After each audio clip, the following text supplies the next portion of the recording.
Hello, I'm Max from Impact Studios. This is Djembe-Grill BETA 0.7. It's available for download. Just contact me and I'll send you a link. So let's dive into it. We have 6 different sounds here. We have a mixer with 2 microphones, release samples, main volume, a master reverb, master delay, and master distortion effect. Effects rack with filter, another distortion effect, reverb for each channel separately. We have tempo synced effects, and we have a Shepard tone generator. So from the beginning, we have all the sounds. Just activate them by clicking on. You can control the volume here. You can pan them left and right, and you can bypass the effects on that particular channel, and you can solo it for monitor purposes. And you can also invert the left and right channel if you prefer the sound for the mixing. So just play around with it and you'll see how it works. We have a mono mic, we have a stereo mic, and we have the release samples. So let's play something.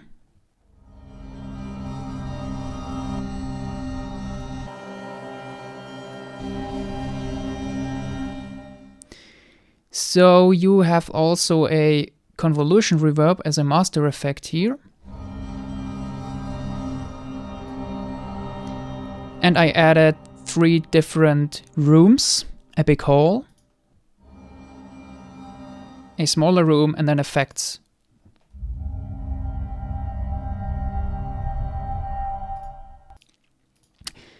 Then we have a delay.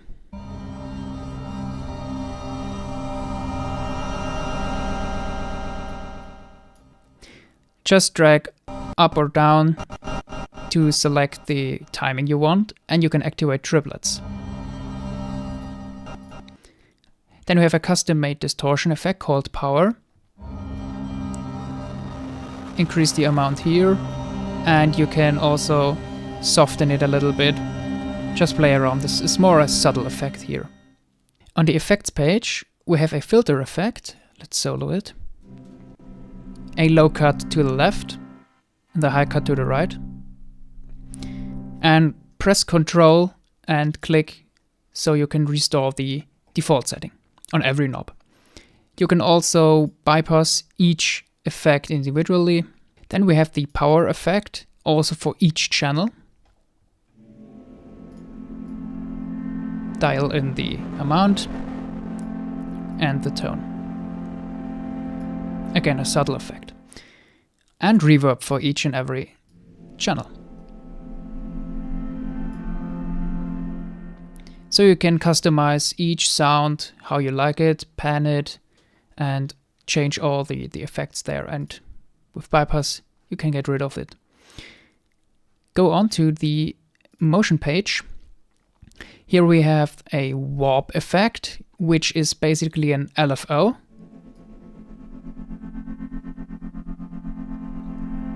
Amount here, and the timing below. Once again, same as the delay, control, triplets, and the timing. Next up, the twist effect, which is a chorus at the right and a phaser at the left. And you can change the timing. I improved the layout overall, so now you can see which controls belong to each other. On the right, you find link knobs where you can link up all the controls if you want to change it all at once with the same amount. Works with effects here as well. Another new feature is the pairing function, so you can combine the controls for 2 sounds. So much better access now. The core feature of this instrument is the mod slider. You can control it with mouse or with mod wheel. And what it does is blending those sounds together. So we can look at it as pairs now. So we have the Dreamer and Hunter, Floater, Rattler, Waver, and Piercer. Let's get them all in.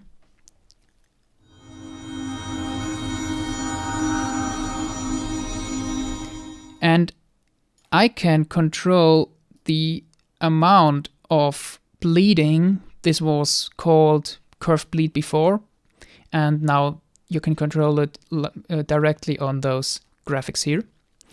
So maybe you can see what it does. So imagine those are ramps for a crossfade. So let's listen. And you can see it on the levels.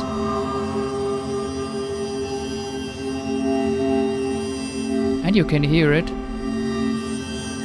So that way you can create motion and you can have a completely custom sound. So tweak your effects for each pair or for each sound individually if you like. You can also change the curve individually. And you can come up with a completely custom sound, completely custom mix, and then do some movement there. Automate that with modulation, and then you have a custom sound.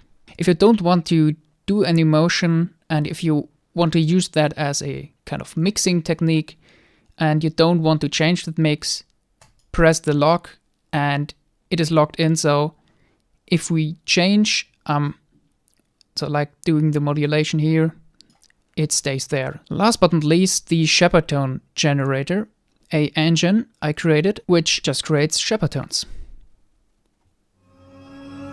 We can go up, we can go down, and we can adjust the layers, how many sounds are playing, and how fast it's going.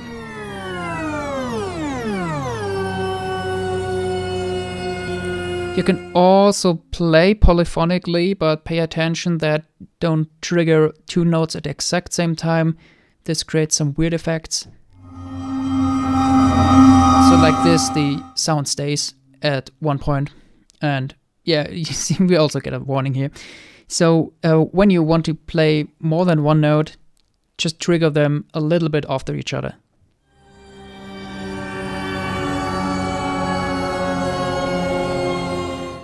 I highly recommend to use the freeze function in your DAW, so you don't trigger two notes at the same time and you always have the right sound at a certain part in the project, because those Shepard tones can get very, very long, so you create very long notes. And also pay attention with the voices, because those add up to a lot of voices. So we're looking at like 300 voices, and when the release samples kick in, then we have 500 voices. So this can use a lot of CPU, especially when you customize it with effects. Let's do some crazy stuff very quickly. Let's go up.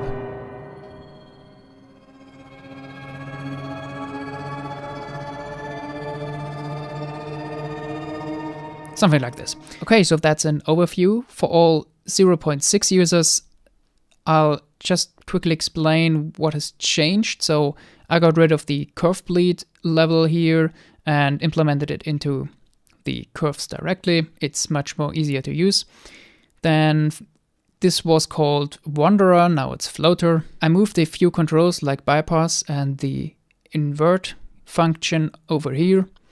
And I added the pair function. I updated some designs for the Shepard tone generator. You also have now a direct indicator where the other sounds are playing actually, so you can understand how the Shepard tone works.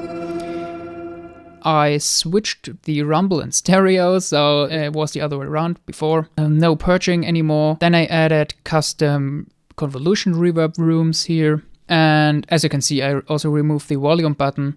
You don't need to mute it. If you want to mute a channel, just deactivate it directly. I guess that's it. I'm looking forward to your feedback, and please read the manual. Any questions, just ask me, contact me, and have fun with it. So have a great day, stay tuned, and goodbye.